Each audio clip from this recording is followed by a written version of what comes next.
So in the last few months, I read so many self-help books, but the problem is most of them don't work, except these two wonderful books that changed my life. So in this video, I'm gonna reveal these two books and I'm gonna share some of the lessons that I learned from them. Number one, you must suffer. So when I was a fourth year medical student, I remember there was a month and a half where I got back home every single day and I studied for 8 hours. So how I did it was I studied 4 hours in a row without taking any breaks, and then I take a 2-hour break and then study for another 4 hours. So that was one of the hardest things that I did in my life. But then when I did it for a month and a half, I was like, I can do anything. And I gained this self-confidence after I suffered. And now every time I feel weak, every time I feel that I have a big challenge, I just remember, you know what? I studied 8 hours in 2 blocks every day for a month and a half. So if I did that thing, now I can do this challenge. So it's just like you train your mind to become stronger, and this is why you must suffer. And I understand that a lot of people don't like to hear this because it's hard. And nowadays a lot of people are telling you that you must be happy all the time in order to accomplish and get things done, right? But what if you live, for example, in Syria and all of a sudden an earthquake started? So now tell me, how are you gonna be happy? And how are you gonna use this happiness to study more, or exercise? You're not gonna do that. Imagine that your parents got divorced.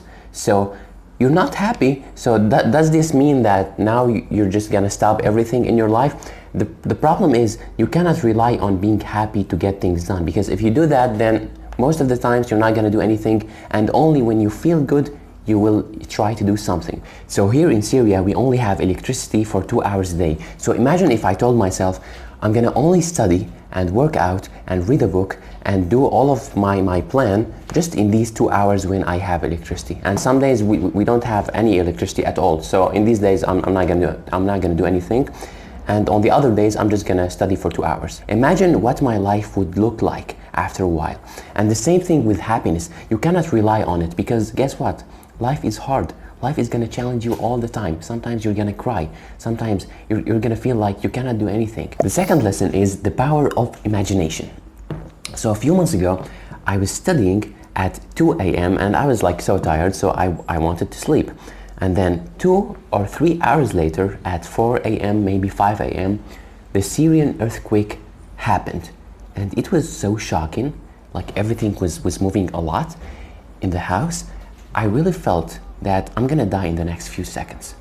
So what happened was everyone, like all the people in my city, all of them just went down to the streets. And it was 4 a.m., maybe 5 a.m., and the streets were full of cars, full of people. So after that, we kept going back to home, and then another earthquake happened, and then we come back to the street.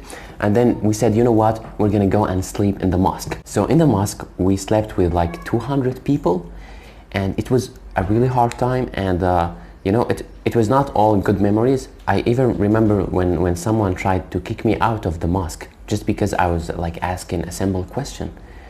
And it was really hard. And I just closed my eyes and I imagined that everyone around me is freaking out, and all of them are worried so much, and so am I. I was worried so much. So I just imagined myself that I am so calm, and right now I'm gonna open my eyes and I'm gonna study, and I'm gonna also work out. So in that 2 weeks where we slept in the mosque, I only missed 2 days of working out, and all of the other days I did push-ups. I did 200 push-ups a day in the mosque. Okay, and it was great. And I also studied every day. Okay, so in studying, I wasn't able to focus a lot because I was always nervous, but at least I studied, right? And I worked out every single day.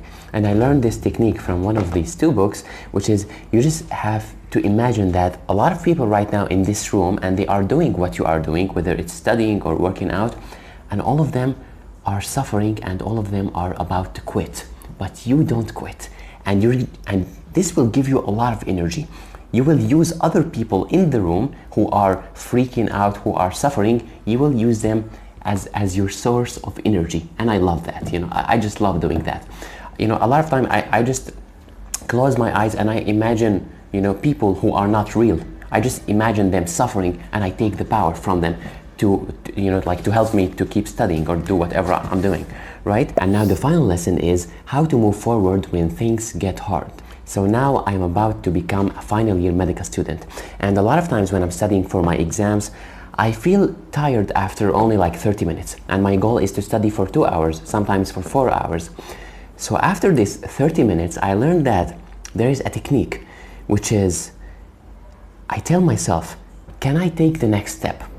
Can I study this one more line? Can I study this one more line, you know? And the answer is almost always yes. Yes, I can study this one more line. I can do this one extra push-up. And guess what? I just keep doing that for how long it takes. Sometimes for 30 minutes, sometimes for 4 hours. I keep telling myself, can I take the next step? And I take it. And then after that, I'm tired. Can I take the next step? And then I take it. Yes, I can. And I realized that after a while, you know, like sometimes for me it was 30 minutes. After doing that for 30 minutes, sometimes for 15 minutes, my mind will shut up. My mind will stop telling me that I'm tired. It will just, you know, give up. Like literally this is what happens, and then you feel like you are a superhero. Your mind is not telling you to give up anymore because it tried to tell you that for 30 minutes, but you just ignored it. And this is one of the best feelings that I ever had in my life, and I promise you, you want to try it. So basically you just want to get to the point where your mind is saying stop, I can't take it anymore, and you will say to yourself, can I take the next step? And the answer is always yes. So you take the next step and you keep doing that for how long it takes.